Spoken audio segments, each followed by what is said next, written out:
எங்கள் தேசம் ஓர் இனத்தின் பெருங்கனவு.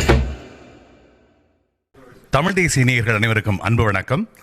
இன்று எங்கள் தேசம் தொலைக்காட்சி தொடங்கப்பட்டிருக்கிறது. அண்ணா வணக்கம்ண்ணா. இந்த தொலைக்காட்சியோட தொடங்கப்பட்டிருக்கிற நோக்கம் என்னன்னு சொல்ல முடியுமா? இனத்தினுடைய நீண்டகால கனவு தமிழ் தேசிய இனத்திற்கென்று தனித்த விடுதலை பெற்ற ஒரு தாயகம். அது எங்கள் தேசம்.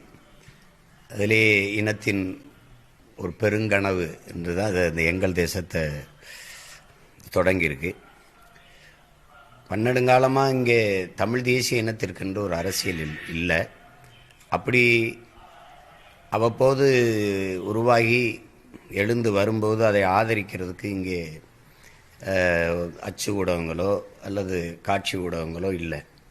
இப்போ இந்த தலைமுறையில் நம்ம ஒரு பேரெழுச்சியாக வீழ்த்தப்பட்ட ஒரு இனம் வீழ்ந்த இடத்திலேயே எழுந்து வருகிற போது அது என்னென்னா, இந்த ஏற்கனவே இருக்கிற ஊடகங்கள் ஒவ்வொன்றும் ஒரு அரசியல் கட்சி சார்ந்திருக்குது அல்லது முதலாளிகளால் உருவாக்கப்பட்டதாக இருக்குது.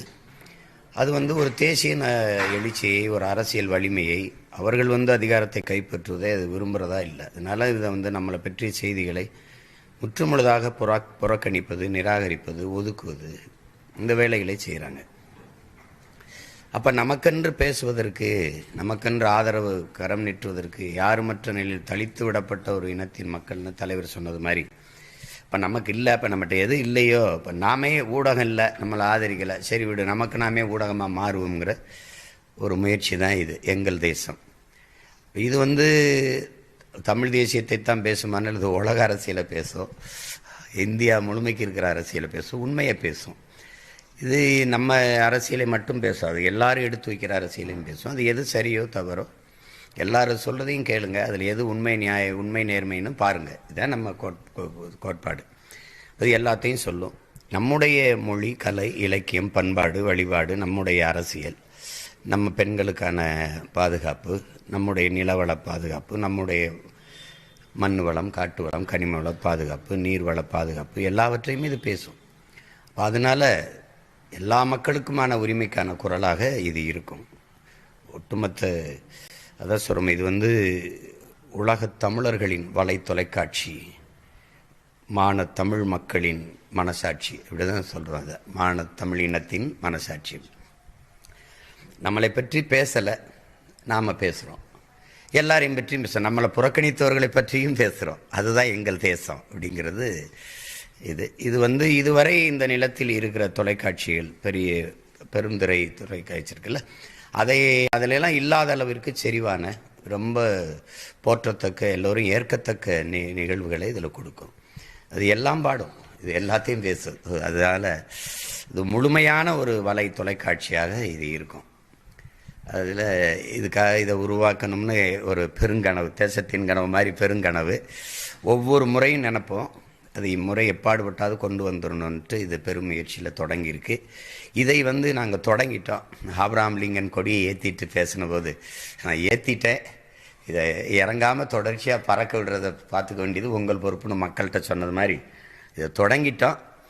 இதை மாபெரும் வெற்றியடை வைக்க வேண்டியது என் அன்பு சொந்தங்களினுடைய பொறுப்பும் கடமையும். எப்போதும் எங்களை உணர்வோடும் உறவோடும் நேசித்து நிற்கிற என் சொந்தங்கள், இதுவும் உங்களுடைய பிள்ளைதான், உங்கள் பிள்ளைகளின் பெருங்கனவு தான். இந்த கனவை நம் இனத்திற்கான கனவு. இதை நேசித்து வளர்த்து வார்த்து பெருமுயரத்திற்கு கொண்டு செல்வீர்கள் என்று நான் நம்புகிறேன். இதுக்காக அரும்பாடாற்றிய என் அன்பு உடன் பிறந்தார்கள் எல்லோருக்கும் என்னை விட இந்த மாதிரி ஒரு தொலைக்காட்சி கொண்டு வரணும்னு பெருவிருப்பத்திலிருந்து என்னுடைய உயிருக்கினியால் கைல்வெளி காளிமுத்துக்கு என்னுடைய வாழ்த்துக்கள். ஏன்னா அவங்க இல்லைன்னா இந்த தொடக்க வேலைகள் நடந்திருக்காது. அது என்னுடைய அன்பும் வாழ்த்துக்களும்.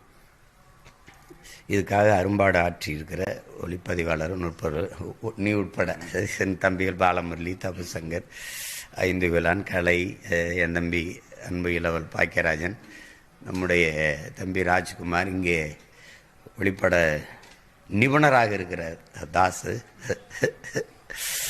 இதுக்காக உழைத்து கொண்டிருக்கிற எல்லாருக்கும் என்னுடைய தம்பி இயக்குனர் சண்முகம், எல்லாருக்கும் என்னுடைய அன்பும் வாழ்த்துக்கள். அழுத்தப்படுகின்ற அரசியல் கருத்துக்களை வெளிப்படுத்துறதுக்காக வீச்சை கொண்டு வரதுக்காக தான் இந்த தொலைக்காட்சி அப்படின்னு சொல்றீங்க. இந்த தொலைக்காட்சி அரசியல் மட்டும்தான் பேசுமா? இல்லை, தான் சொல்லிட்டேனே, இது மொழி, கலை, இலக்கியம், பண்பாடு, நமது மொழி கலைக்கிழமையில் உலகமெங்கும் இருக்கிற எல்லாருடையது. பிற மொழிவழி தேசிய இனங்களினுடைய கலை இலக்கியத்தை கூட இது போற்றும். உங்களுக்கு தெரியுதுன்னு நினைக்கிறேன். இப்போ நம்ம பொங்கல் பண்டிகை நம்முடைய தேசிய திருவிழாவை கொண்டாடுவது போல் அருகில் இருக்க கேரள மக்கள் கொண்டாடுகிறதையும் இது போற்றும். அங்கே இருக்க சங்கராந்தியையும் போற்றும். இது எல்லா மக்களுக்கும் மேலே ஒரு தேசிய உரிமைக்கு நான் நிற்கும்போது மற்ற மொழிவழி தேசிய இனங்களினுடைய மொழி, கலை, இலக்கியத்தை, பண்பாட்டையும் போற்றுவது எங்களுடைய மாண்பு, மரபு. அதனால இது வெறும் அரசியலை மட்டும் பேசாது. அரசியலுக்கு உள்ளேயே, அரசியலுங்கிற ஒற்றை வார்த்தைக்குள்ளேயே மொழி, கலை, இலக்கியம், பண்பாடு, வரலாறு, வழிபாடு, தொழில் வளர்ச்சி, பொருளாதார மேம்பாடு, பெண்களுக்கான உரிமையும் பாதுகாப்பும், அதுக்கப்புறம் தொன்று தொட்ட வேளாண்மை, அது எல்லாமே வந்துடுது. ஒரு நிலத்தின் வளம், அது பாதுகாப்பு, எல்லாமே சேர்த்து தான் அரசியல் அப்படிங்கிற ஒற்றை சொல்லுக்குள்ள வருது. அதனால அது எல்லாத்தையும் பேசும். ஒரு இனத்தின் பெருங்கனவு அப்படின்னு சொல்லணும். அந்த கனவு மீட்பட வாழ்த்துக்கள். நன்றிண்ணா. சொல் அல்ல, செயல். மாற்றத்தை விரும்பும் மக்களின் மாநாடு. மாறுவோம், மாற்றுவோம். இது மாற்றத்திற்கான எளிய மக்களின் புரட்சி. திரள்வோம், திரள்வோம், திருச்சியில் திரள்வோம், தீந்தமிழ் இனத்தீரே.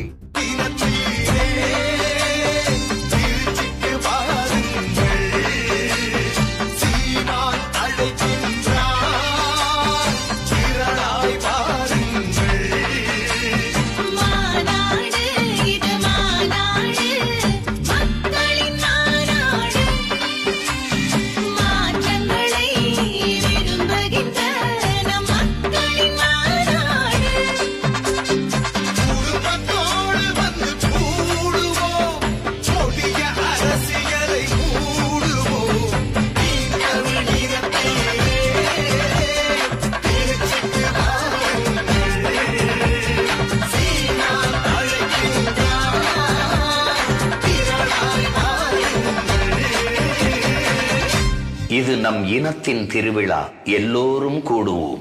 தமிழ் பேரின பெருவிழா, வென்று வாகை சூடுவோம்.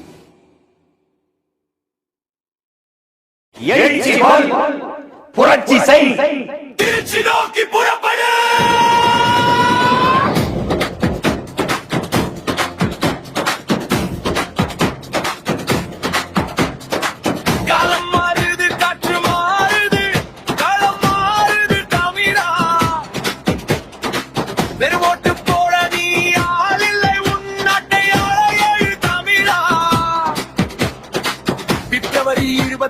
நம் பெருமை பேசும் ஒரு நன்று. திருச்சி மண்ணில் சங்கமிப்போம், இனி திரும்பி பார்க்க செய்திடுவோம். மாற்றத்திற்கான மக்களின் மாநாடு, இது மண்ணை மீட்கும் ஒரு போர்க்காடு. மாற்றத்திற்கான மக்களின் மாநாடு,